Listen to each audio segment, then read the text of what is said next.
പക്ഷേ അവൾക്ക് വേണ്ടി ഞാൻ പണി കഴിപ്പിച്ച വീട്ടിൽ ഞാൻ ഒരു രാത്രി പോലും ഇനി അന്തി ഉറങ്ങില്ല. അവൾ ഒറ്റയ്ക്കു താമസിക്കട്ടെ. അവളുടെ മുഖം കാണാൻ എനിക്ക് ആത്മധൈര്യമില്ല എന്നാണ്. സഹോദരങ്ങളെ, ആ മനസ്സുള്ള ഒരുത്തനെ വഞ്ചിച്ചവളുടെ അവസ്ഥ എന്തായിരിക്കുമെന്ന് ചിന്തിച്ചു നോക്കൂ നിങ്ങൾ.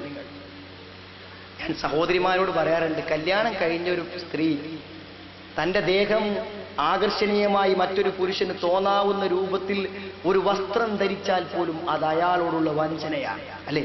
ചതിയല്ലേ സഹോദരങ്ങളെ? കല്യാണം കഴിഞ്ഞ ഞാൻ എൻ്റെ മോഹങ്ങളും എൻ്റെ വൈകാരികതകൾക്കും സാക്ഷിയാവാൻ എൻ്റെ വീട്ടിൽ ഭാര്യ ഉണ്ടായിരിക്കെ ഒരു അന്യ സ്ത്രീയെ കണ്ടുകൊണ്ടോ കാതുകൊണ്ടോ ഞാൻ വ്യഭിചരിക്കുന്നുവെങ്കിൽ ഞാൻ എൻ്റെ ഭാര്യയോട് ചെയ്യുന്ന ഒരു ചതി അതിന് പിന്നിലില്ലേ? സത്യസന്ധമായി ചിന്തിച്ചാൽ ഉണ്ടല്ലോ സഹോദരങ്ങളെ. ശരിക്കാലോചിച്ചാൽ ഏതു തിന്മയും നമ്മുടെ വ്യക്തിത്വത്തെയും കുടുംബത്തെയും നശിപ്പിക്കും എന്ന കാര്യം ഉറപ്പാണ്. അവിടെ സഹോദരങ്ങളെ, തിരിച്ചു വരിക. നമ്മൾ തിരിച്ചു വരിക എന്ന് പറഞ്ഞാൽ അത്ര എളുപ്പമല്ല, പക്ഷേ സാധ്യമാകുമെന്ന് ഉറപ്പാണ്. അതുകൊണ്ട് തിരിച്ചു വരാൻ 2 നിർദ്ദേശങ്ങൾ കൂടെ ഞാൻ പറയട്ടെ, ആഗ്രഹിക്കുന്നവർക്ക്, താല്പര്യപ്പെടുന്നവർക്ക്. ഒന്നാമത്തെ മാർഗം, നമുക്കെല്ലാവർക്കും നാം ഉദ്ദേശിക്കുന്ന ജീവിതത്തിലേക്ക് തിരിച്ചു വരാൻ മാർഗം, ഇസ്ലാം ഒരു ചിട്ടയുള്ള മതമാണ്. അറിയാലോ, നിസ്കരിക്കാൻ പറയാൻ മാത്രമല്ല, വക്തിന് നിസ്കരിക്കാൻ പറയുന്നുണ്ട്, അല്ലേ? ഏറ്റവും നല്ല പ്രവർത്തനം ഏതാണ്? അസ്വലാത്തു ലിവഖ്തിഹാ. നിസ്കാരം സമയത്ത് ചെയ്യാ. ഇന്നസ്വലാത്ത കാനത്ത് അലൽ മുഅ്മിനീന കിതാബം മൗഖൂതാ. സമയം നിശ്ചയിക്കപ്പെട്ടതാണ് നമസ്കാരം എന്നാണ്. അവിടെ നിസ്കരിക്കലല്ല സമയം, ചിട്ടയാണ് പ്രധാനം. ചിട്ട. അപ്പൊ ഒരാൾക്ക് ജോലിയുണ്ട്, 5 നിസ്കാരം കൂടെ ഒന്നിച്ച് ചെയ്യാൻ പറ്റൂല. ജമ്മാക്കാൻ അവകാശമുള്ളവർ ജമ്മാക്കാം, അല്ലാത്തവൻ നിന്നായാലും ഇരുന്നായാലും ബസ്സിലായാലും ഫ്ലൈറ്റിലായാലും നിസ്കരിക്കണം എന്നല്ലേ നിയമം? ചിട്ട. സഹോദരങ്ങൾ, ഒരു ചിട്ട ജീവിതത്തിന് വരുത്തി നമ്മളൊക്കെ കണക്കില്ലാതെ കണ്ടോടത്തൊക്കെ പാടെ വാരിക്കൂട്ടി സമ്പാദിച്ചോളി. സ്വന്തം കുട്ടികളപ്പൊക്കെ ഒരു 10 മിനിറ്റ് ഇരുന്ന് ഭക്ഷണം കഴിക്കാനുള്ള സമയം ഉണ്ടായിക്കോട്ടെ, അല്ലേ? പള്ളിക്കൊന്ന് ജമാഅത്തിന് കയറാനുള്ള സമയമൊക്കെ ഉണ്ടാക്കിയാൽ മതി. എവിടുക്ക സഹോദരങ്ങളൊക്കെ? ഞാൻ കുറെ പൈസ ഉണ്ടാക്കിയെന്ന് വിചാരിക്കാം, ഹറാമൊക്കെ ചെയ്ത സമയത്ത് ആ ഹറാമൊക്കെ ചെയ്തുണ്ടാക്കിയ പൈസ ഉണ്ടല്ലോ, ഞാൻ കബറിക്കണ്ട് ഇറങ്ങുമ്പോ ഞാൻ കാണിച്ച എല്ലാ ഹറാമിന്റെയും കുറ്റം എൻ്റെ പണ്ട് ഇറങ്ങും കബറിക്ക്.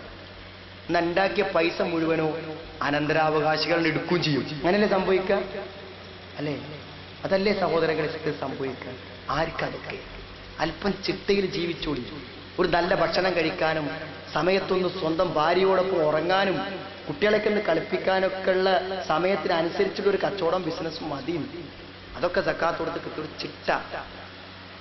ഇപ്പോ ഒന്നാമതിന്റെ സഹോദരിമാർ സുബ്ഹിക്ക് മുതൽ കൃത്യസമയത്ത് ഉണർന്ന് നമ്മുടെ കുടുംബം ബാങ്ക് കേൾക്കുമ്പോൾ ഉണരണം, ബാങ്കിന്റെ മുമ്പ് ഉണരണം.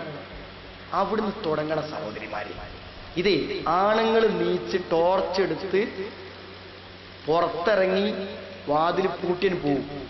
നിസ്കരിക്കുമ്പോ താക്കോല പോക്കരുന്ന് കൊഴിഞ്ഞാട്. അതിന്റെ അർത്ഥം എന്താ? അയാൾ പോണ സമയത്തൊന്ന് എഴുന്നേറ്റ് ആ വാതിൽ തുറന്നു കൊടുക്കാൻ ഉണരാത്ത കുടുംബിനിയാണ് വീട്ടിൽ.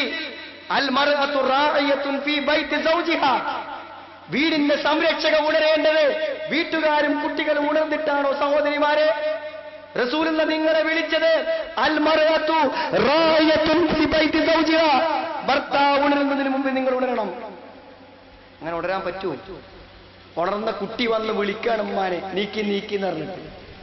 ഈ സംസ്കാരം മാറണം.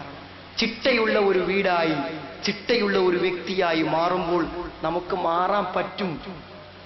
ഉറങ്ങാൻ സമയം, ഉണരാൻ സമയം, ഇതിനൊക്കെ ഒരു സമയം സഹോദരങ്ങളെ വീട്ടിലുണ്ടാക്കി ഇങ്ങനെ ഒരു ചിട്ട, ഒരു വ്യവസ്ഥ എല്ലാറ്റിനും വേണം. ഭക്ഷണത്തിനും ക്രമത്തിനും പരസ്പരമുള്ള ബന്ധങ്ങൾക്കും വായനക്കും പഠനത്തിനും ഉറങ്ങാനും ഉണരാനും ഒക്കെ ഒരു സമയവും ചിട്ടയൊക്കെ ഉണ്ടായിക്കോട്ടെ. അല്ലെ മനുഷ്യന്മാര്, മറ്റു മൃഗങ്ങളല്ലേ സഹോദരങ്ങളെ? ചിട്ടയുള്ള ഒരു ജീവിതം. ഒന്ന് ഷോർട്ടാക്കി പറയണം. രണ്ടാമത്തത് സഹോദരങ്ങളെ, ഉത്ബോധനങ്ങൾ കേൾക്കണം, ദീന് പഠിക്കണം.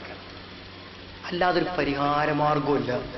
നമ്മളിൽ നടത്തുന്ന തെതുക്കിറകൾ, വിജ്ഞാനവേദികൾ എന്നൊക്കെ പറയില്ലേ, ലേണിംഗ് ക്ലാസ്, ഇതൊക്കെ അതിന്റെ അടിസ്ഥാന കാര്യമാണ്. ആഴ്ചക്ക് ഒരു ദിവസം 1 മണിക്കൂർ ഒരു ലേണിംഗ് ക്ലാസ്സിന് പോകാൻ നേരമില്ലാത്തവരാണെങ്കിൽ സഹോദരങ്ങളെ, തൽക്കാലം തന്നെ അവസാനിപ്പിച്ചിരുന്ന ഞാൻ പറയാം. എല്ലാറ്റിനും വേണ്ട ഒരു കാര്യം, അതൊക്കെ നമുക്ക് നമ്മുടെ ജീവിതത്തിനൊരു ശക്തി പകരുന്നതാണ് ആ ഖുർആനുമായുള്ള ബന്ധം. പോണം, ഒറ്റയ്ക്ക് പോയാൽ പോരാ. കാറും വണ്ടിക്കുള്ള മിക്കവാറും ആൾക്കാർ നോക്കി നിങ്ങൾ പാർക്ക് ചെയ്ത് നിൽക്കണം. എത്ര സൗകര്യമാണ്. 10 കിലോമീറ്റർ അപ്പുറത്തേക്ക് പോകാൻ പറ്റും. കുട്ടികളൊക്കെ ഒന്ന് കൂട്ടി അത് കഴിഞ്ഞിട്ട് മതി. ആര് വിളിച്ചാലും ഇന്നേ QHLS ദിവസമാണെന്ന് പറയാൻ ഈ ഇരിക്കുന്നവർക്കെങ്കിലും പറ്റണം സഹോദരങ്ങളെ. അള്ളാഹുവിന്റെ റസൂൽ 23 കൊല്ലം കൊണ്ട് ചെയ്തത് ഖുർആൻ പഠിപ്പിക്കലല്ലേ. 30 ജുസ് 23 കൊല്ലം കൊണ്ട് 30 ജുസ് സിലബസ് തീർത്തു പ്രായോഗികമായി. അത് കേട്ട് പഠിച്ച ശിഷ്യഗണങ്ങളാണ് സ്വഹാബത്ത്. പഠിക്കണം. നല്ല പുസ്തകം കിട്ടും. നിങ്ങൾ അപ്പുറത്തിന്റെ പുസ്തകം, ആ ദാവാ ബുക്സിന്റെ KNMന്റെ സ്വർഗം എന്നുള്ളത് ഒറ്റ പുസ്തകം. സ്വർഗത്തിനെ കുറിച്ചുള്ള ഒരായത്തോ ദിവസം ഒരു വിട്ടിട്ടില്ല. 20 ഉറുപ്പിക എടുത്താൽ കിട്ടൂലേ? അത് വാങ്ങി നമ്മളെ കുട്ടികളെ കൊണ്ടൊക്കെ വായിപ്പിക്കും. ആയിരക്കണക്കിന് ഞങ്ങളെ 10 ദിവസം കൊണ്ട് ഞങ്ങളെ പെരിന്തൽമണ്ണ ഇൻസൈറ്റിൽ 1,80,000 ഉറുപ്പ്യന്റെ CD വിട്ടു. ഒരു CDക്ക് 15 ഉറുപ്പ്യ വില. ആലോചിച്ചോക്കാണ് നിങ്ങൾ ആൾക്കാർ വാങ്ങുന്നത്. 1,80,000 രൂപ കമ്പ്യൂട്ടറിലെ കണക്കാണ്. CD ഒരാളെ അത് കേൾക്കുള്ളൂ. എത്ര ആളെ കേൾക്കുക സഹോദരങ്ങളെ? നമ്മളെ സ്ത്രീകൾക്ക് നിനക്ക് എൻ്റെ വക സമ്മാനം എന്ത്? ഒരു CD പ്ലെയർ. ഒച്ച കേട്ടാൽ മതി. ആളെ കണ്ടില്ലെങ്കിൽ ഒരു പ്രശ്നമല്ല. ആളെങ്ങനെ കണ്ടുപിടിക്കേണ്ട ആവശ്യമില്ല. കാണുകയാണെങ്കിൽ കണ്ടോടെ. അപ്പോൾ ആ ശബ്ദം MP3 കാസറ്റ് വാങ്ങാൻ 15 ഉറുപ്പിക. ഒരു MP3 കാസറ്റിൽ 70-80 പ്രസംഗം ഉണ്ടാവും. കേൾക്കാൻ തുടങ്ങുമ്പോൾ മാറും സഹോദരങ്ങളെ സമൂഹം. വായിക്ക, പഠിക്ക, സംശയങ്ങൾ ചോദിക്ക, ഉൾക്കൊള്ള. നമ്മുടെ വിശ്വാസവും നമ്മുടെ സംസ്കാരവും എല്ലാം നമ്മൾ പഠിച്ചറിയാൻ ശ്രമിക്കുമ്പോൾ നമുക്ക് മാറാൻ പറ്റും. നമ്മൾ മുന്നിലാണ് നടക്കേണ്ടത്, പിന്നിൽ നടക്കരുത്. അതുകൊണ്ട് ഒരു പക്ഷേ ഇന്ന് തിരിച്ചു ചെന്നാൽ നമ്മളെ മക്കളെ വസ്ത്രം മുഴുവൻ മാറ്റേണ്ടി വരും. മാറ്റേണ്ടതാണെങ്കിൽ മാറ്റിക്കളി. പർദ്ദ മാറ്റി വാങ്ങണമെങ്കിൽ മാറ്റി വാങ്ങിക്കൂടി. കിട്ടൂലെന്ന് ഉറപ്പല്ലേ? ഈ പെരുന്നാൾക്ക് ഈ സഹോദരങ്ങളെ വലിയ പ്രായമൊന്നും ഉണ്ടാവില്ല. ഇപ്പൊ നമ്മളെ പെൺകുട്ടിയൊക്കെ ആ കുട്ടിക്കൊരു ഫുൾ കൈ കുപ്പായം കിട്ടാനേ ഒരു ജോലി ഞാൻ മെനക്കെടുത്തിട്ടുണ്ട്. ഒരു കുറച്ച് കൈ നിറഞ്ഞു നിൽക്കുന്ന സാധനം ടെക്സ്റ്റൈൽസിൽ അങ്ങനെ ഇല്ല. ചോദിച്ചാൽ പറയാൻ അധികം ആൾക്കാർ ഇത് വന്ന് ചോദിക്കലില്ല എന്നാ പറയുന്നത്. പിന്നെ നമ്മളൊക്കെ എന്താ ഇവിടെ എത്രകാലം ആൾക്കാരില്ല സഹോദരങ്ങളെ. കണ്ണൂരിലെ ഒരു ടെക്സ്റ്റൈൽസിന്റെ ഉടമ പറയുന്നു, എന്ത് ഇവിടെ എങ്ങനത്തെ വന്ന് ചോദിക്കലില്ല എന്ന് പറഞ്ഞാൽ നമ്മൾ എന്ത് സംസ്കാരത്തിലാണ് ഇപ്പോൾ ജീവിക്കുന്നത്? ആലോചിക്കണ്ടേ സഹോദരങ്ങളെ? ഉള്ളതിലൊരു മാറ്റവും വരുത്താതെ എല്ലാം ഒരു പെയിന്റ് അടിച്ച് പോളിഷ് ചെയ്ത് നാം ഈ മാന്യതയുടെ മൂടുപടത്തിനുള്ളിൽ ജീവിക്കുകയാണ് സഹോദരങ്ങളെ. അതോ ഇത് ആത്മാർത്ഥമാണോ? ആത്മപരിശോധനയ്ക്ക് നിങ്ങൾക്ക് വിട്ടുതരികയാണ്. ഞാൻ തുടക്കത്തിൽ പറഞ്ഞ പോലെ എന്തു നഷ്ടപ്പെട്ടാലും നഷ്ടപ്പെടാതെ കാത്തു സൂക്ഷിക്കേണ്ട ആത്മാഭിമാനമില്ലേ, വ്യക്തിത്വമില്ലേ, അതും കളങ്കപ്പെടാതെ കാത്തു സൂക്ഷിച്ചോളി ഇഹലോകത്തും പരലോകത്തും. നമ്മുടെ ജീവിതത്തിന്റെ സ്വപ്നമായ കുടുംബമില്ലേ, ആ കുടുംബത്തെ നഷ്ടപ്പെടുത്താതെ കാത്തു സൂക്ഷിച്ചോളി സഹോദരങ്ങളെ. ഞാൻ അവസാനിപ്പിക്കാൻ എനിക്ക് പറയാനുള്ളത്, നമ്മൾ ഇത്രയും വലിയൊരു കൂട്ടായ്മ മണ്ഡലം സമ്മേളനമാണ് വിളിച്ചു ചേർത്തത്. കേരളത്തിലെ ഒട്ടനവധി സ്ഥലങ്ങളിൽ നടന്നു. വമ്പിച്ച സമ്മേളനങ്ങൾ, 5000-ഉം 6000-ഉം ആളുകൾ. അതിനു മുമ്പ് 40-50 പൊതുപരിപാടികൾ, തൗഹീദിന്റെ പ്രഭാഷണങ്ങൾ. അങ്ങനെ വമ്പിച്ച പരിപാടിയായി കേരളത്തിന്റെ ശാഖകൾ മുഴുവനും ഗ്രാമാന്തരങ്ങൾ ചലിച്ചൊരു പരിപാടിയാണ്. ഇതിന്റെ ഊർജം നമുക്കിത് കഴിഞ്ഞ് പോകാനല്ല സഹോദരങ്ങളെ. നമ്മൾ പ്രബോധന വീതിയിലേക്ക് ഇറങ്ങണം. എല്ലാവർക്കും പറ്റും. ഒരു CD കണ്ടത് അയൽപക്കത്ത് കൊടുക്കുക, ഒരു ലഘുലേഖ തൻ്റെ കൂടെ യാത്ര ചെയ്യുന്ന സുഹൃത്തിന് കൊടുക്കുക, കഴിയുന്ന പോലെ പറഞ്ഞു കൊടുക്കുക. നമ്മുടെ നാട്ടിൽ നടന്ന കഴിഞ്ഞ പരിപാടി തുറച്ചൊരു പരിപാടികളിൽ വെക്കുക. പ്രബോധന രംഗത്തെ നമ്മൾ ഒന്നിച്ചേറ്റെടുക്കുക എന്നാണ് ഈ സന്ദർഭത്തിൽ പറയാനുള്ളത്. പ്രസംഗം ഇവിടെ അവസാനിക്കുന്നു.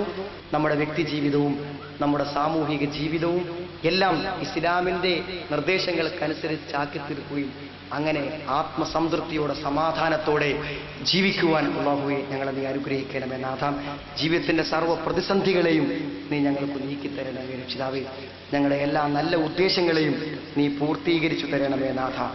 അസഹനീയമായ പരലോകത്തെ ഭയാനകതകളിൽ നിന്നും ഞങ്ങൾ നീ കാത്തുരക്ഷിക്കണമേ രക്ഷിതാവേ. അറിവ് പകർന്ന് ദീൻ പഠിച്ച് ഉത്ബുദ്ധരായി നിനക്ക് കീഴ്പ്പെട്ടവരായി ജീവിക്കുന്ന യഥാർത്ഥ സത്യവിശ്വാസികളെ ഞങ്ങൾ ഉൾപ്പെടുത്തണമേ രക്ഷിതാവേ. റബ്ബനാ തഖബ്ബൽ